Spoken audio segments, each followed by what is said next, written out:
One day, Renee explained to Octavia the plan she had for her first lesson in the dark arts. Octavia was afraid and swore she'd run away and never come back to the plantation. I do not like black cats, and I will never kill one for you or anyone else. Kill this big black cat that you keep as your pet. Mon chéri, I understand. My cat is named Maurice. He is my familiar and has the soul of a man. Never say such things about him, for it will bring you bad living if he hears you. This art is what your mama wants you to learn from me. I can give you the power of Damballa. Your wish will be his command. Renee said in defense of her request. Octavia became more adamant and folded her arms as she shouted. If Damballa has so much power, then why are we still slaves even if they tell us we are free? Cast a spell on the white man. Make him let us go free, indeed. No one has the power to change the white man. He is already the slave of Damballa, and he does not know it. You do not understand the power of the spells. It can work on only one person at a time. Be still your heart. Hush, hush and come to me, chéri. Renee pulled Octavia away from the heavy door and closed it before the confused girl could run out of it. Renee's sweet and gentle kisses started to make Octavia change her mind. The wind aroused the wooden chimes and the cowbells, making them scream in ecstasy the moment Renee convinced her to stay.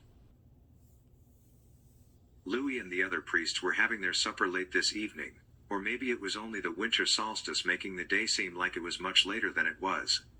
In any case, the late supper made the young boys uneasy. Somehow, they knew they were the subject of conversation during the meal. They stood outside the door in the cold darkness nibbling their own food as they continued listening to what was being said about themselves. They will never do it willingly. They have seen too much of it in their lifetime. Octavius didn't recognize this voice, but he knew it was not his master Louis speaking. I have never beaten any of my slaves. My father had his overseer do it a lot when I was a boy. This was the voice he recognized. It was Father Louis speaking. The boys moved closer to the huge wooden door. Their minds couldn't make any sense of the fragments of words they heard. The young boys are innocent and without the sins of adulthood. They will be the perfect sacrifice. The Monsignor's voice rose, and it seemed as if he stood up when he said those words. Ben and Octavius recognized his voice from the many lectures they heard him give to his students. No one is excused from the burden of sin. The Holy Scriptures tells us that all are born in sin. This was the unknown voice again. Octavius placed his finger to his lips and beckoned for them to leave. The air grew colder as they walked between the breezeway opening from the dining room to the sleeping quarters. Once they entered the sleeping quarters of the priest, Octavius and Ben felt it was safe to talk. There were no words to express what they were feeling.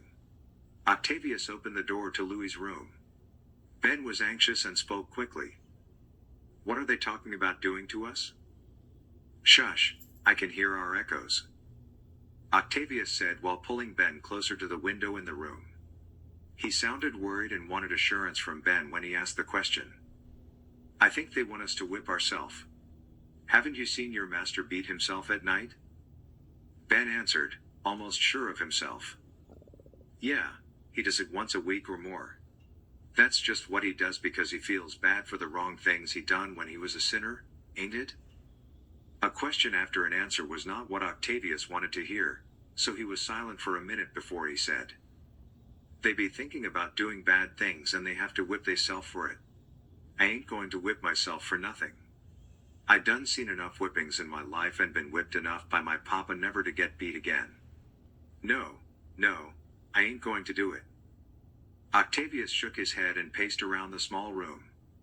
Ben sniffed a little as if he had a cold. Octavius looked at Ben sternly and said, Boy, I know you ain't gonna start to cry. What we gonna do if they make us do it? Ben whispered. Octavius chuckled and said, It will be a heap better than them whipping us. We know how not to hurt ourselves too bad, don't we? Ben smiled and said, Oh, I see now. We do what they say, and we beat our own backs, but not real hard. Octavius stiffened his shoulders and nodded his head as he said, We just have to make it sound like we are hitting our backs hard while we be screaming like the licks really hurt. We will have to get some hog fat and rub it on our backs before they make us do it. We have to put it on each other in our outhouse, okay? How do you know hog fat will help? Ben asked. I saw Marie rub some on one of my brother's back when the slavers caught him after he ran away. Colbert started whipping him, and he stopped when he saw how shiny his back was. He was mad and said, "Get this grease off this nigger's back.